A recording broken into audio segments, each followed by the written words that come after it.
About the AFC South. So I think.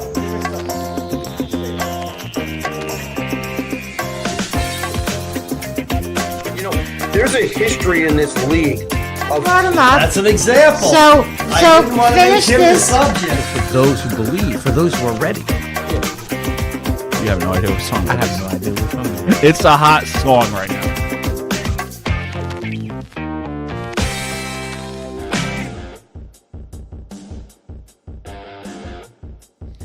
All right, ladies and gentlemen, we are live on the Doug Saravo Show, which is brought to you by our good friends at Unsolicited Role Models, the role models you may not want, but you may just need.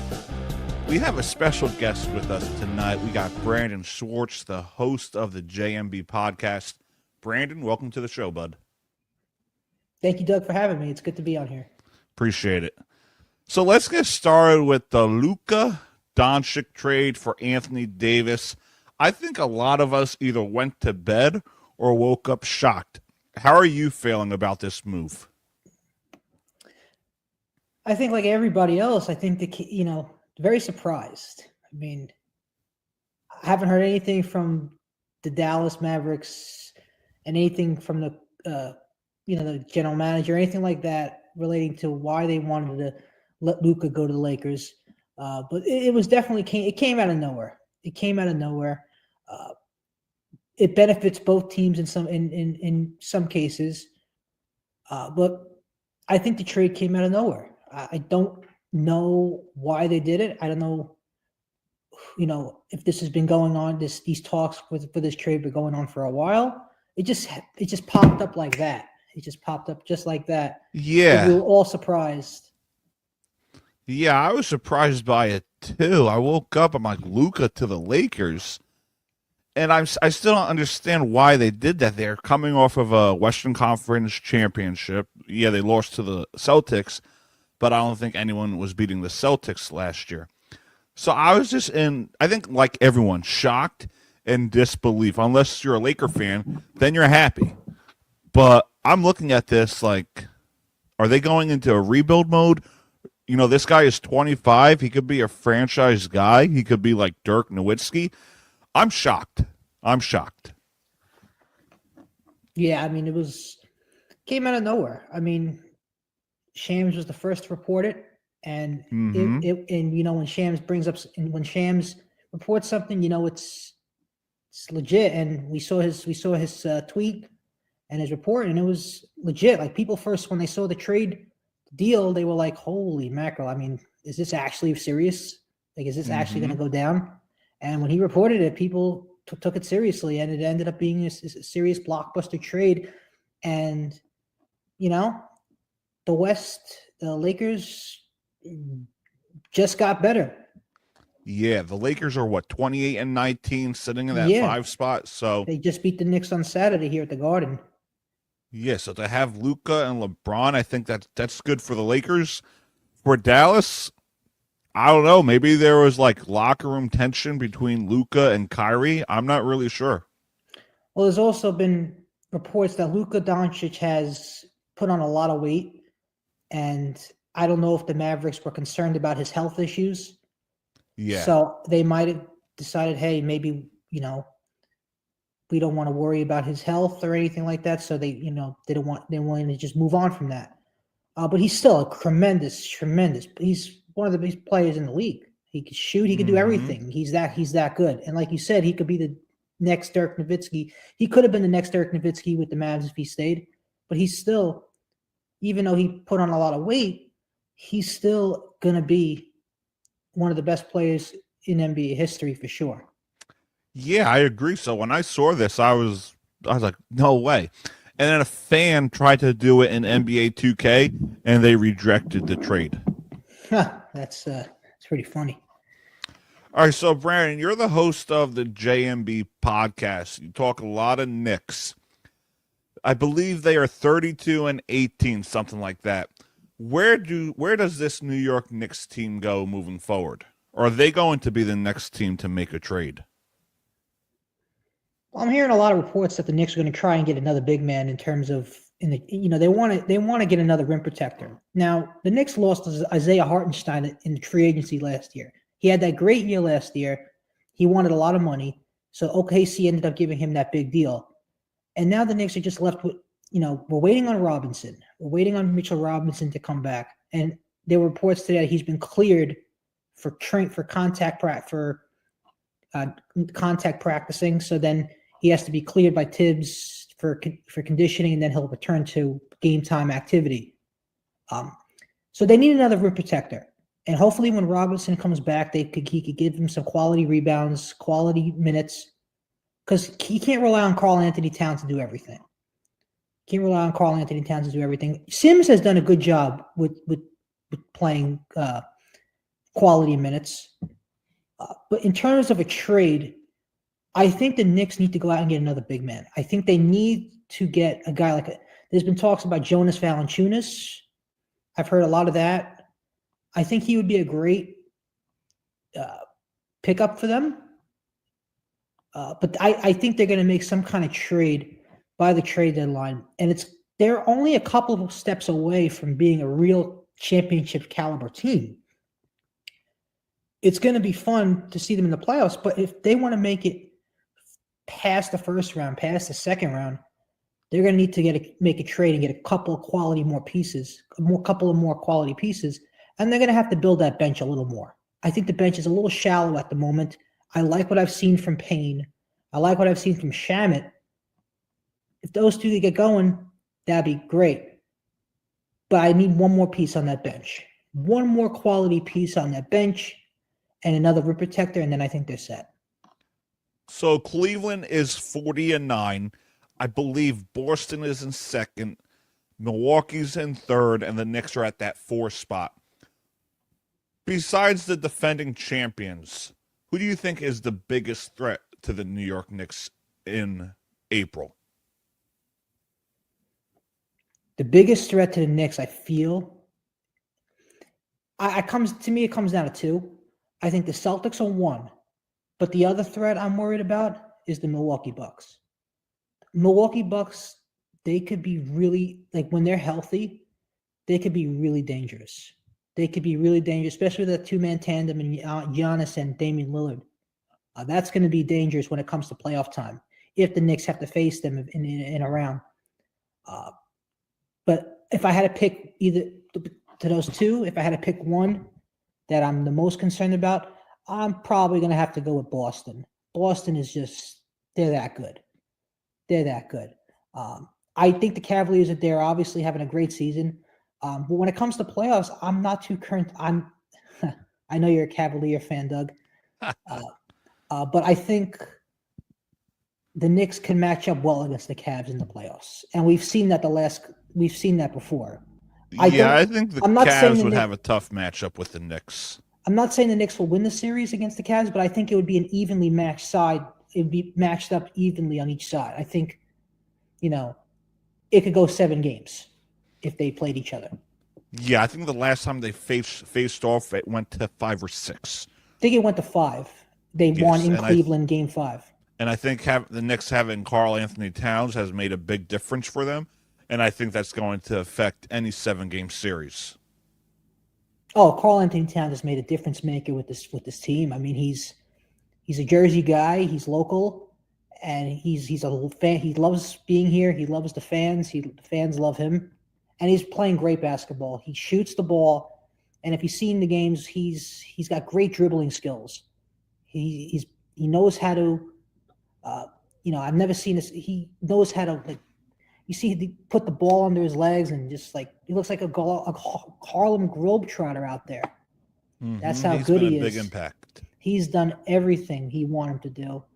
But I just think we need one more rim protector and a big man on that floor with him every game. And will that be Robinson if he comes back healthy? Or will that be somebody they get in a trade like a Valanciunas or somebody like that? Again, if you're just joining us, this is the Doug Saravo Show, which is brought to you by Unsolicited Role Models, the role models you may not want, but you may just need.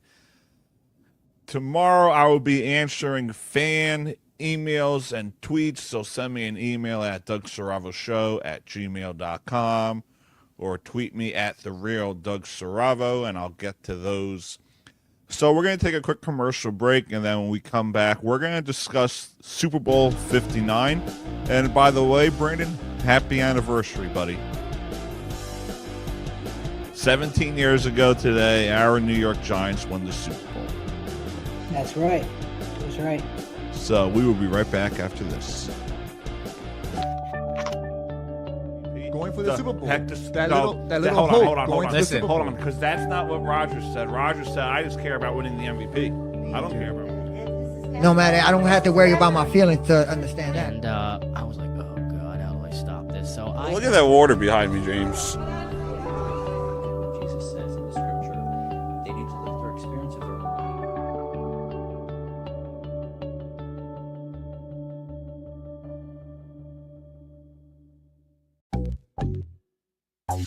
Especially going back to Columbus down. Why? They were horrible this year. Malibu, a diner. These leaders of these countries.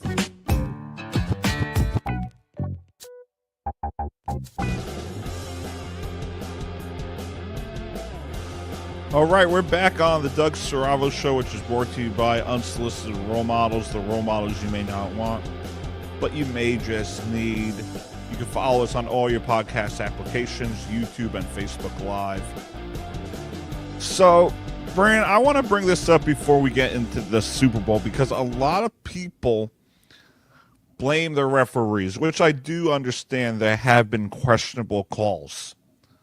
But Josh Allen and the Buffalo Bills had 3 minutes and 33 seconds on the clock to come back and have a game-winning drive. So I want to know your thoughts on this. Do you feel like Josh Allen is in that category of quarterbacks when it comes to the postseason where he could put up a game-winning drive, like the Eli Mannings, the Peyton Mannings, the Tom Brady's, the Patrick Mahomes? Is he in that category just yet? Yeah, I think he is. I think he's that good. If anything, he could be better than some of the current quarterback. I think he is that good of a quarterback that he deserves the opportunity to be in a Super Bowl and win a Super Bowl at some point soon.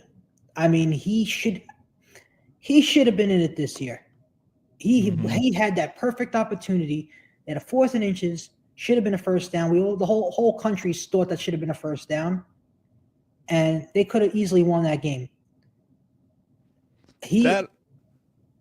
No, I get that, but that was at like the 12-minute mark. But who knows? I'm not trying to get into controversy, but I feel like they had an opportunity at the end of the game too. Yeah, I mean, it could have went either. It could have went either way. I totally agree. But Josh Allen is definitely ready. He's definitely the guy I would rely on in a big moment in the postseason to throw a game-winning pass, to make that game-winning first down, to get his players to make a play that will win the game.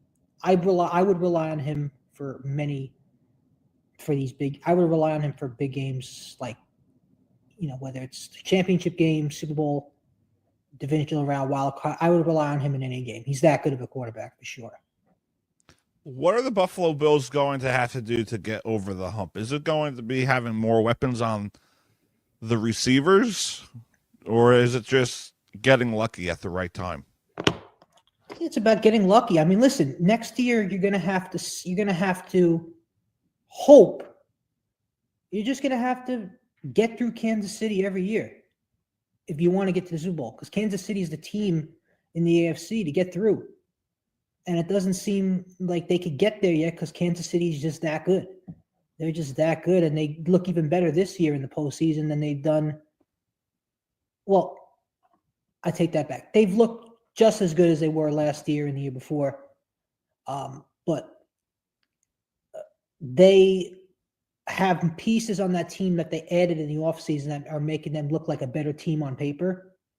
They added players like Hollywood Brown, DeAndre Hopkins, Worthy. I love Pacheco. I think he's always been a good running back. He's great. Mm-hmm. And you got Chris Jones, who's I feel like an underrated player in this league. Yeah, a lot of people were saying he's going to retire, but he still hasn't. He's really good, and he's a big part of why Kansas City's that good. I agree. And you got Kelsey, so that team has so many weapons. But I think the Bills have so many weapons too. I mean, they just added Amari Cooper this year. They have Cook, who I like. I listen. He's not Derrick Henry, but he's really good. He's got, when he has the ball, he could get through. He could get through the zone. He could get through the open lane. He could get through wherever you need him to go. But I think the Bills need to get a couple of pieces on defense. I like Amari Cooper. I like James Cook. I like a lot of pieces they have. Milano, Kincaid, Shakir, who I think he's going to be a really good player. And he showed you that he does good things. So the Bills have a lot of talent. I just don't know what they need to get over the hump. I mean, I think it just has to be the right timing. And you got to hope that Kansas City has an off day. Yeah, I think that would be the best bet. Even in Buffalo in the divisional round, I think they lost by a touchdown or a field goal. So it's close. They just can't get over the hump. It can't get over a hump. Will it happen eventually? I don't know, but hopefully it will. Hopefully they just have to retry it. And I said this on my podcast I do once a week on Thursdays. I said it's kind of like how the Yankees try to get to the World Series in the last 7-8 years. Yeah, like Houston was their enemy. They couldn't get past, and look, Houston lost in the wild card round this year, and they ended up getting to the World Series, the Yankees. So I feel like that's the same thing with the Bills. Once the Chiefs lose, I feel like the Bills will have an easier path to the Super Bowl. Yeah, that's a good point. I agree with that. That's kind of what it looked like to me, was how the Yankees couldn't get to the World Series because of the Astros. The Bills can't get to the Super Bowl because of Kansas City. Mm-hmm. So I kind of see some kind of similarities there. But hopefully it won't take them 15 years to get to the Super Bowl, like how it took the Yankees 15 years to get to the World Series. Yeah, that's going to be a long time. Yeah. That would be, Super Bowl 70?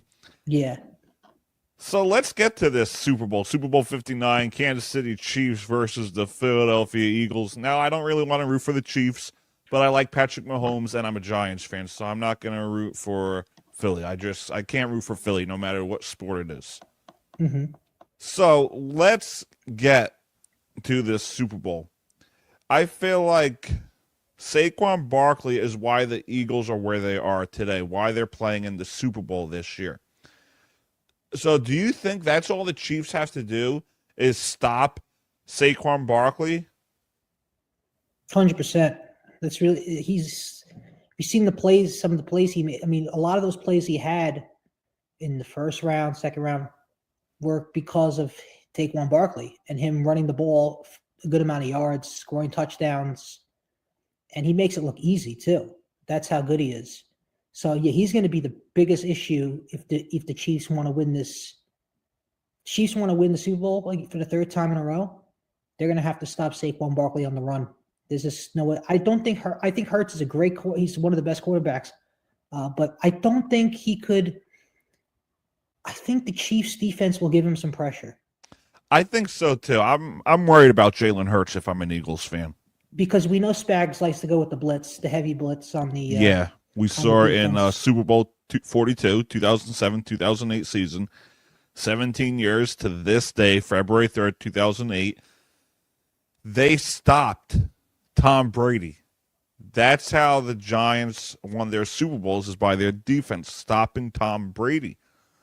And we saw it in Super Bowl 56 or 55, I believe, when the Buccaneers stopped Patrick Mahomes, and they put that offense up to 9 points. They kept them at 9 points. True. So I think if the Eagles want to win the Super Bowl, they have to put Patrick Mahomes down. They have to tackle him, sack him all the time, put so much pressure on him.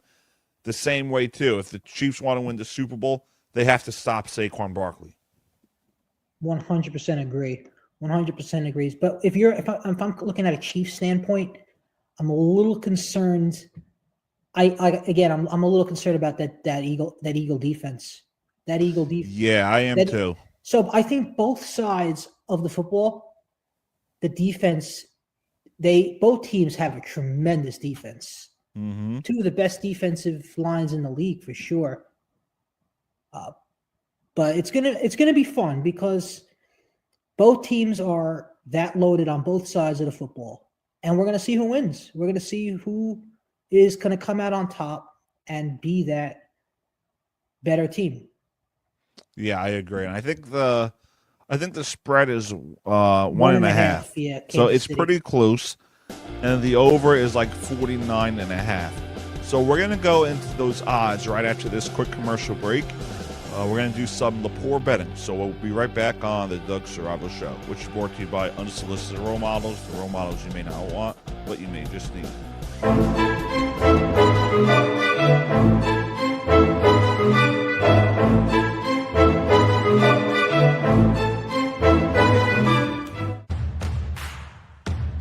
Betting. It was named after you because you are probably known for losing a lot of bets, especially when it comes to the horse My racing. lightning 5 picks. These are the ones I like. I mean, I love them. In my picks, you'll hear them later on. Yeah. That is my best bet. You'll hear it in Stuck's Betting. Yes, that is my best bet.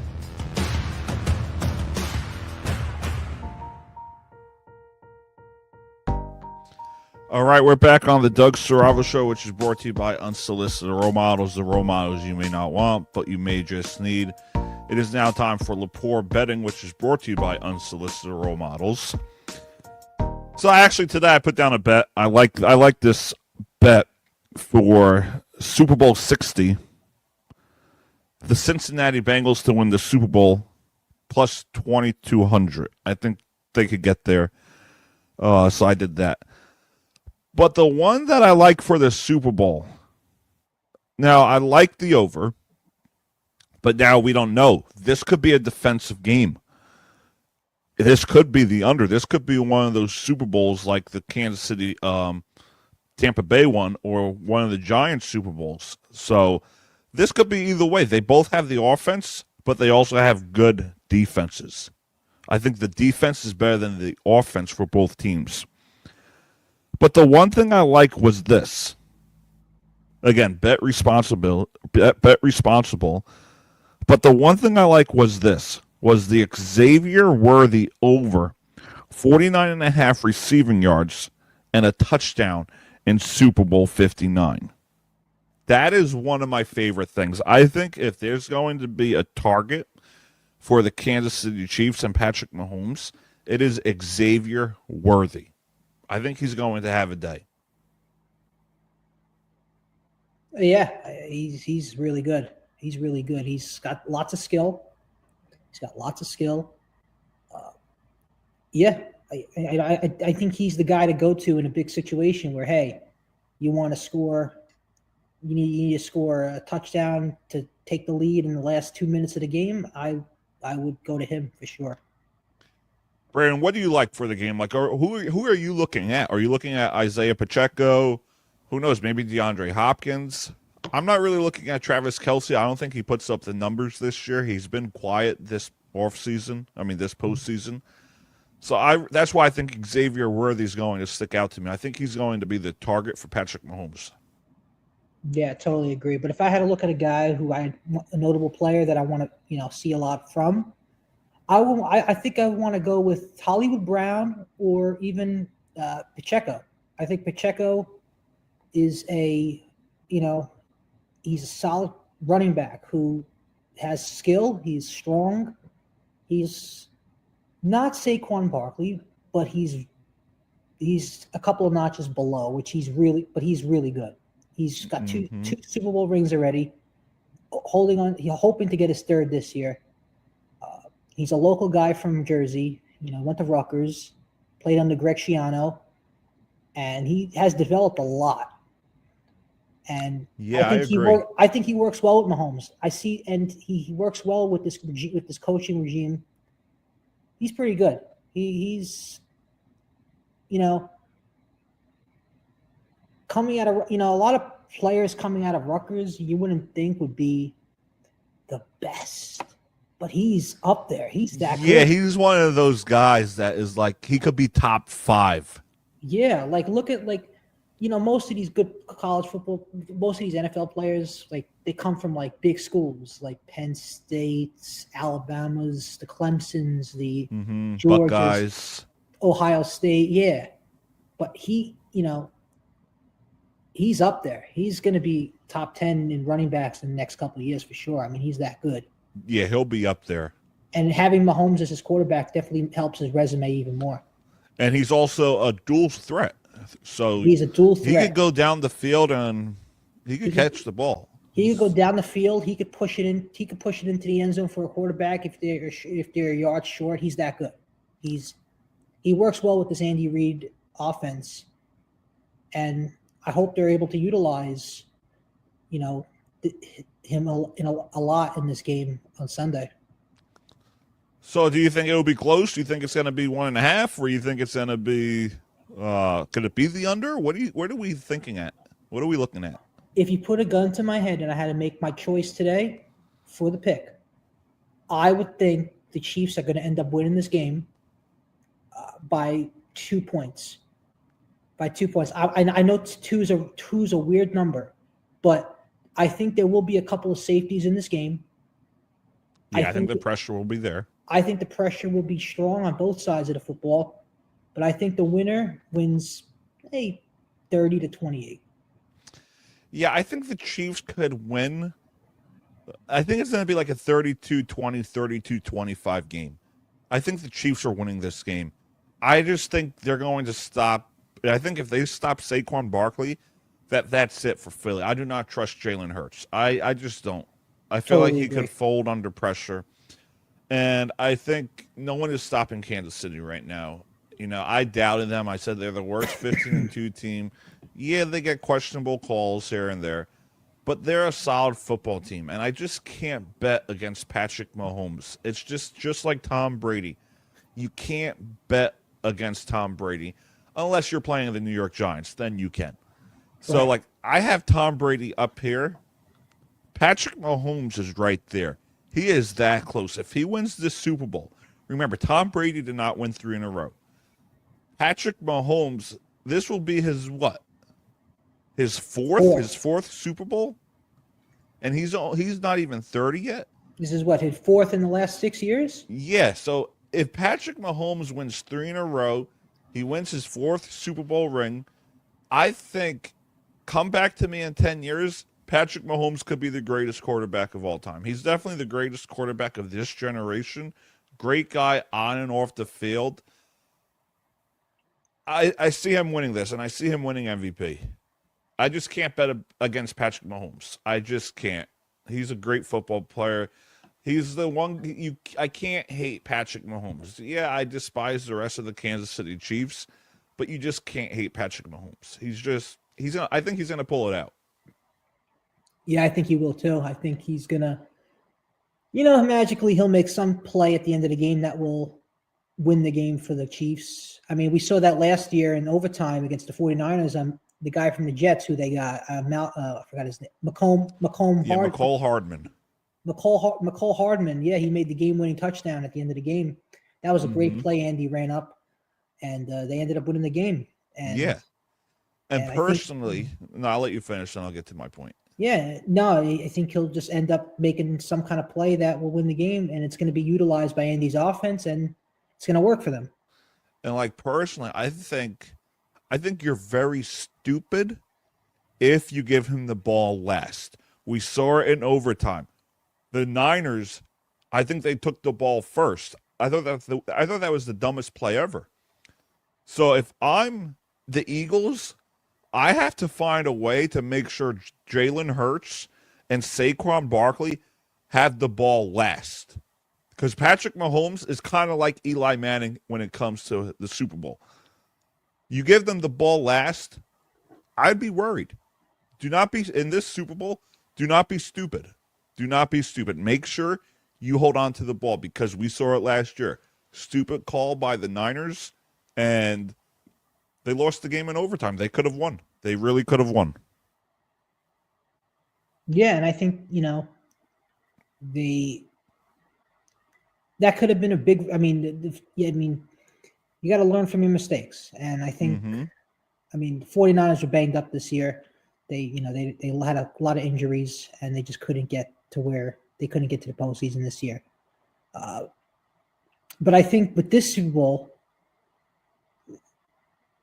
you're right. They can't make stupid decisions. They have to be smart and on their A game. Mm-hmm. And because you got both sides. Both sides, I feel like, are equally matched. I think so too. If I had to say whose defense is a little better, I think the Eagle defense is a little better. If I had to pick, but I think it's evenly matched for the most part. If on both sides of the ball, it's mostly evenly matched. But again, you can't make stupid decisions here. This has to make smart. Stupid. Yeah, you got to make smart play calling, and Chiefs have some of the best play callers in the sport, and the Eagles have some good play callers too. Fangio's really good. I like him. I think he knows what he's doing. Yes, so you can't make mistakes. Yeah, with this coaching staff on both sides of the field, I think they'll make the right decision.